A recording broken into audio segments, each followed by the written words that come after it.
Today on CityCast Denver, the heirs to the Walmart fortune, one of the architects of the Iraq War, the chairwoman of the company running the country's largest union-busting campaign, and the most famous F1 race car driver in the world. What do these people have in common? They're the new owners of the Denver Broncos. These are not necessarily the greatest people in the world by what they've done in business and capitalism and all that. But can they bring a winning football team to Denver? I have a positive feeling about that. The all-new Denver Broncos take the field in a couple weeks. So our sports guy, Jake Shapiro from Denver Fan 104.3 is back to introduce us to our new celebrity quarterback, goofball coach, and a bizarre ownership group who have their own agenda for our Broncos. And getting back to the playoffs is only the beginning. Today is Tuesday, August 23rd, 2022. I'm Bree Davies, and this is CityCast Denver.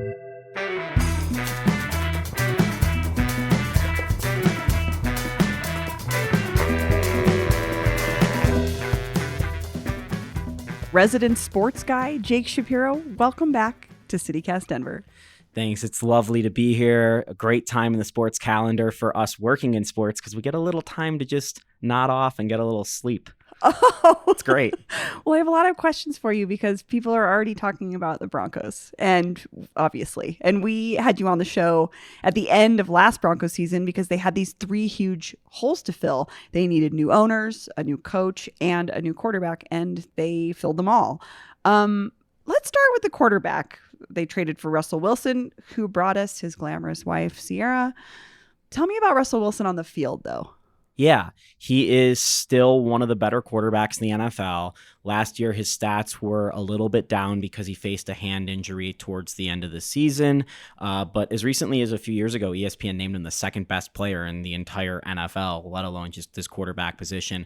He was stuck in this muddied Seattle offense that was always about running the ball, and they'd get behind in games. And in the fourth quarter, Pete Carroll, who's a very famous coach, would be like, well, I guess it's time for Russ to take over and let Russ cook. And Russ would cook, and he would oftentimes save the Seahawks. Of course, Russell, about 10 years ago, beat the Broncos in a Super Bowl, and he's been really, really good since. Now, there's some questions coming off the hand injury with this trade.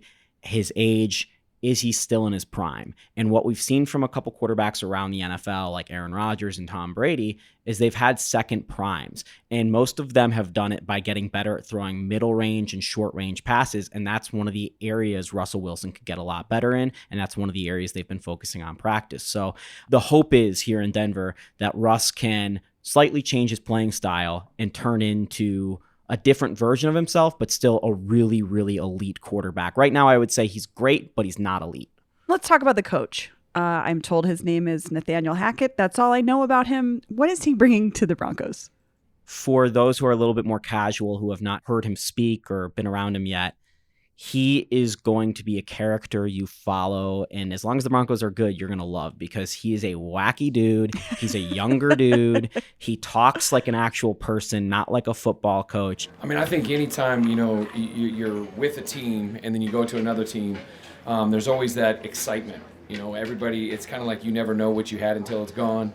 And for us, we're just so excited to have somebody here like him. So I think for us, it's just about letting Russ be Russ. He's kind of out there. There have been all sorts of controversies this Broncos preseason because he's been so light on the players in practice and making sure that they stay healthy and been having a fun time, that all the hard old football guys are like, well, they're not training as hard as we did back in my day, which is a whole big deal here at 104.3 The Fan, the station I work with. It's the debate topic. So he seems to bring an attitude that's very fun and easygoing. I don't know what's going to happen with him once the Broncos lose 2 games or maybe start 1-3 or something like that. What happens when there's adversity to Nathaniel Hackett, who's a first-year head coach, surrounded by a brand new staff? A lot of the people on his staff have never been in as high ranking of roles as they are here in Denver. So there are a lot of questions about how this staff will go. And truly, there was a power vacuum here. You talked about those 3 big positions needing to be filled. Well, Russell Wilson is the most accomplished out of any of those 3 big positions, the coach, the owner, And the It's quarterback, like the most seasoned in the right. NFL. So Russell Wilson, we're getting the vibe, has taken on a lot more of a leadership role than maybe a first-year quarterback with a brand new team would. Granted, that's one of the reasons why you bring him in here, is you want that experience. But it seems like he's taken on a lot of the role, and the offense is going to be more built towards how he wants to play. And, you know, in the era of player empowerment, which we see across the NBA that LeBron James kind of authored, we're starting to see a little bit of that sprinkled into football. That's interesting how other sports can impact each other or influence each other. So it sounds like we're kind of at a dawn of a new era for the Broncos. They have not had a 500 season where they've won more games than they lost since the year after the Super Bowl. There are only 2 players on this roster that even have played winning football for the Broncos. It's Justin Simmons and Brandon McManus. McManus was the kicker for the Super Bowl winning team. So we are looking essentially at a team, at least the team that's in orange and blue now, that have never done anything. And it's been bad. We all know. We watch the Broncos. It's been bad for a few years. So the fact that there is an expectation of them to make the playoffs, the fact that the players are talking Super Bowl, whether it's justified or not, that's of course your goal. Your goal is to be as good as possible. It lends a different sense towards this football team and a positivity towards where they could go. So I would say that this team is different, and this is a new era of Broncos football. And we talk about, you know, the prime years of Denver football, whether it's the Orange Crush, John Elway's first prime, or the late 90s, his second prime, or even Peyton Manning. And now maybe this is the era of Russell Wilson and the team they build around Russell Wilson. One of the big questions for that future, though, is Russell Wilson will become a free agent after next season. And one of the first things on the docket for this new ownership group is getting an extension done for Russell Wilson, which seems like it will definitely happen. But that is something to keep in mind, that Russell Wilson's salary is going to go up a very big amount here in the next few years, which in a salary cap sport makes it harder to get great players around Russell Wilson. Because it kind of eats up the budget. Yeah, if you go from making 15% of the budget to 25% of the budget, where does that 10% get taken out?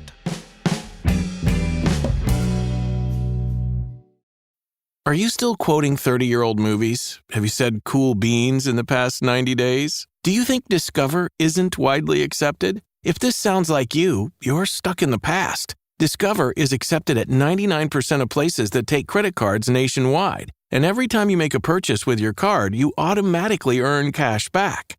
Welcome to the now. It pays to Discover. Learn more at discover.com/creditcard. Based on the February 2024 Nielsen Report. My cat Freddie loves to be brushed and cuddled. But stirring up his cat allergens meant sneezing and itchy eyes. Then I found Purina One Live Clear. It's cat food that reduced the major allergen and my suffering in as little as 21 days. Now, we feel closer than ever. If you have issues with cat allergens, you really need to try Purina One Live Clear. Try new Purina One Live Clear today. Purina One, a difference from day one. So you brought up the ownership group. We have to talk about it. The Walton Penner Group, which recently expanded to include Condoleezza Rice and a Formula One race car driver.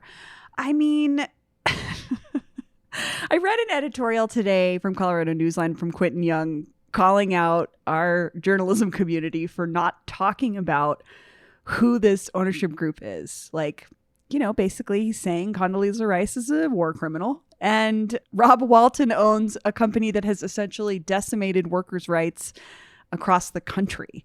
Is this a normal makeup of an ownership group? Is this how they're made? And on top of that, Melody Hobson, who is the chairperson for Starbucks, is involved in this ownership group as well. Oh, speaking of union busting. Right. And it's hard to say with Melody because her quotes have been very neutral on union busting, but it's very clear where Starbucks has gone under her leadership. So it's hard to pen her down as anti-union or pro-union. Obviously, it skews one way, whereas Condoleezza Rice has quite literally been called a war criminal by the UN and Human Rights Watch, which, by the way, the Broncos are not happy that I keep calling Condoleezza Rice an accused war criminal. But it's out there. But it's out there. She got run off of a graduation speech at Rutgers a few years ago because of the students didn't want, in their minds, an accused war criminal commencing their college degree. So Condoleezza Rice is pretty controversial. The press conference where they were introduced, she was not available for any questions. It was spun where she is a Denver person because she went to the University of Denver and she's bringing this hometown flavor. She grew up a Browns fan and an Alabama fan. She actually once tried to be the GM of the Cleveland Browns, which was a weird thing that happened. But yeah, I've seen a lot of the sports media gloss over a lot of this because I don't think they know how to talk about it. I worked in news, now I work in sports, and I've gone back and forth, so I kind of have a better bearing of how to talk about this. I've seen Westward, we're sitting in their offices, cover this situation really good. They wrote a whole thing about every single thing Walmart has done wrong since Greg Penner took over. And they've done that for every single one of the people involved in this. Now, I will say, Lewis Hamilton is one of the most kick-ass people on the planet. He is a champion for civil rights. He's a champion for LGBTQ rights. He is one of the greatest athletes of our generation. There was a climate change protest that actually stopped a F1 race recently where people went out into the track very dangerously and could have injured drivers because they would have had to stop or maybe even killed, one of the protesters. And Lewis basically was the only person who came out on the side of the protesters saying, no, this is really important. I don't necessarily agree with the venue and I'm very scared that this happened like this, but I'm with them. And, he was the first black driver in F1. He's been a 7-time world champion. So he's awesome. But the other people involved, to answer your question in a very long-winded way, yes. NFL ownership groups now have gone mostly from families in the 80s and 90s to these hedge fund titans of industry. Now, Greg Penner, Rob Walton, this is another level. Greg Penner is Rob Walton's son-in-law. Yes. Okay. Carrie, so he's part of the Walton dynasty. Yes. Carrie Walton Penner is Rob Walton's daughter, and she married Greg Penner. Okay. And Rob Walton is by far the richest primary owner in the NFL by like $50 billion. It's not even close. The next closest is Stan Kroenke, who, by the way, Stan Kroenke is related to this family by in-laws. That's right. Because Stan also married into the Walmart fortune as well. So Denver is being run by Walmart right now in terms of sports, and our literal heart of our city, based where our stadiums are, is our sports teams. So yeah, these are not necessarily the greatest people in the world by what they've done in business and capitalism and all that. But can they bring a winning football team to Denver? I have a positive feeling about that. So they seem to have said the right things. They have the money to do these things. Hopefully they have enough money where if they're going to want to build their own stadium, they can do that without tapping into the taxpayers. They just brought in a former executive who worked internationally with the NFL, and it seems like a lot of their ambitions in growing the Broncos is going to be actually overseas with Mexico and Europe and stuff like that, which the Broncos are playing in London this year. They've tapped out on the amount of fans they can have in Colorado. They've tapped out on the amount of fans they can have in America. They're not really growing the Broncos base. So the next step is overseas, which, there's 7 billion people on the planet. 300 million are America. There's a lot more people overseas to become Broncos fans than there are here. I'm just thinking about the stadium because I was just in Sun Valley. Have the new owners said anything about, because the stadium thing is sort of hanging in the balance. And like you said, if Rob Walton wanted to, he could build that on his own without any sort of asking taxpayers to pay for it. Have they said anything about it? He could build several of them if he wanted to on his own. What they have said so far here in Denver is that it's too early to look at it, which makes sense because they just took over ownership. Sure. So we'll give them the benefit of the doubt there. But they did call Empower Field at Mile High a world-class stadium capable of hosting, these huge events, which to me is an indicator that they have 10 years left on their lease and they plan to at least play towards the end of their lease at that stadium. There's all sorts of debate where you would put a new stadium even. Yeah. There's also some debate as to whether you would actually move the Broncos facility out of Dove Valley down south in the metro, and do you do an all-in-one out maybe by the airport or something like that? Those are the options maybe being talked about in the Broncos circles. But you look at what Mile High has meant. It is so conveniently located. Yeah. And I don't think people realize that because they have to sit in traffic when they're coming from Aurora or wherever. But you're going to have to sit literally in the middle of the city. Yes. And you're going to have to sit in traffic if you're going to that stadium out at DIA or wherever. And I love the fact from a culture standpoint that all of our stadiums are in quite literally the heart of our city, and it shows how meaningful it is. People driving by that have never seen a Broncos game drive by and go, hey, the Broncos play there. Yeah. And I think there's something to that, a certain je ne sais quoi. Jake, just one last question. I would love to know your bigger picture look at the Broncos this year, or something that we haven't talked about.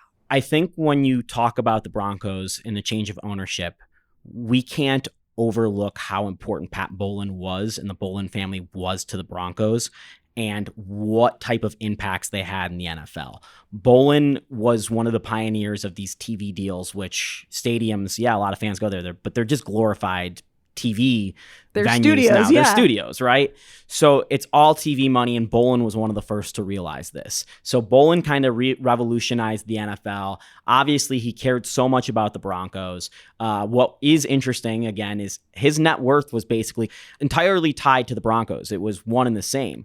Whereas nowadays, whatever the Broncos do is not going to have an overall impact on Rob Walton and Greg Penner's wallet. And this is the change we're seeing in sports. So as these teams go from family-owned local things to billionaires' playthings, how does that impact how they're run? How does that impact how they're viewed? And ultimately, does the saying continue? Does winning cure everything? I'm not entirely sure at this moment, and it's going to be an interesting question, but at least in the short term, the Broncos have an owner that can go out there and pay his way into any situation. And that is very fun as a fan of a sports team, because you're in the market for every single free agent, every single trade piece. You are in the market to quite literally boss Roger Goodell, the commissioner of the NFL, around, and the other owners, because you have, in a room of FU money, you have the most FU money.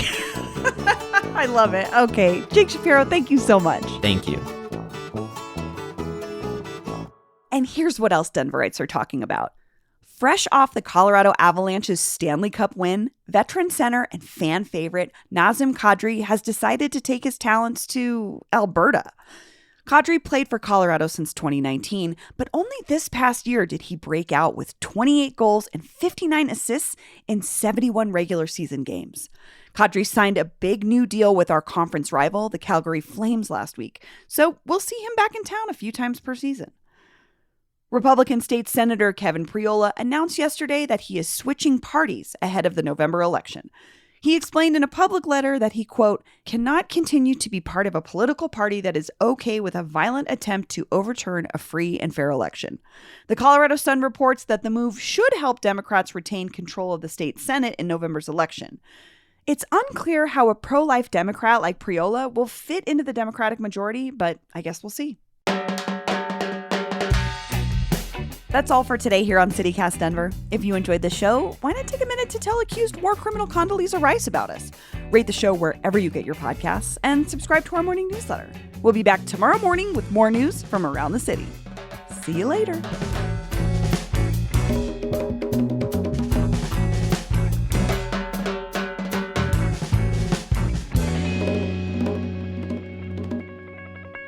We should put that in. Are you ready for some football? Oh, I love that. Now I want to look it up. I gotta get ready, make everything right. Monday Night Football's coming on tonight. Are you ready? Are you